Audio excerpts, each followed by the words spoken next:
Well, actually, we're not going back to normal. We're still in a very unusual or hindi normal na sitwasyon dahil nga doon sa sitwasyon sa pagtaas ng produktong petrolyo. Hindi pa inaasahang huhupa ang dagsa ng mga pasahero sa Parañaque Integrated Terminal Exchange kahit patapos na ang long holiday.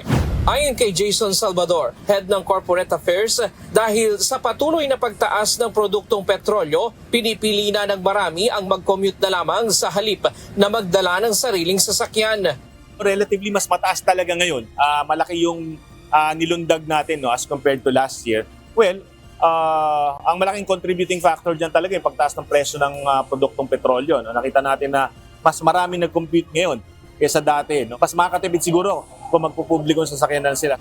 Si Mary Jane kasama ang kanyang pamilya galing ng bakasyon sa La Union at pauwi na ng Cavite. Imbes na umarkila ng sasakyan, nagdesisyon na lang silang mamasahe para makatipid.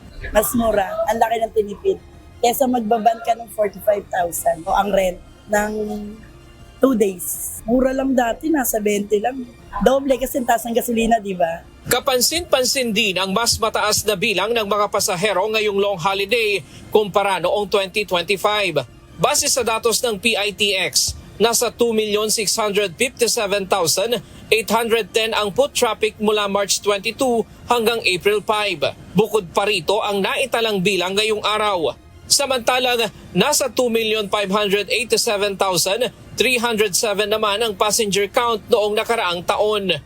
Si Mang Marpi nagbakasyon sa Bataan at babalik na sa trabaho sa Cavite. Ngayong araw lang siya nagpasyang bumiyahe dahil natakot sumabay sa dami ng taong uuwi.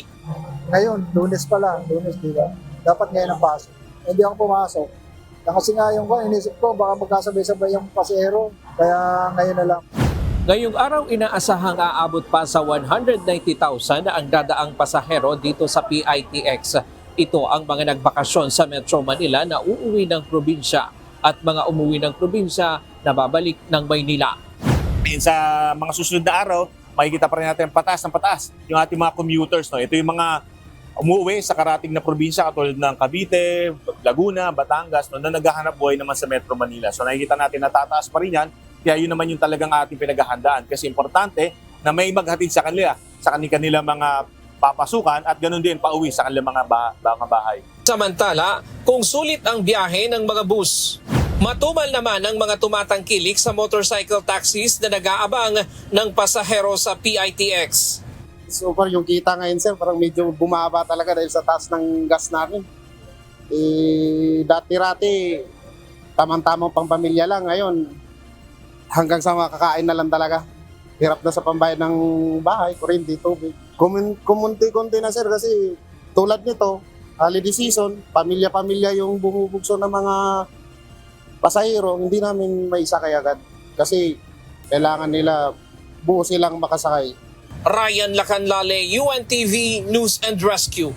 Diyos ang aming sandigan, serbisyo publiko ang aming pinahahalagahan.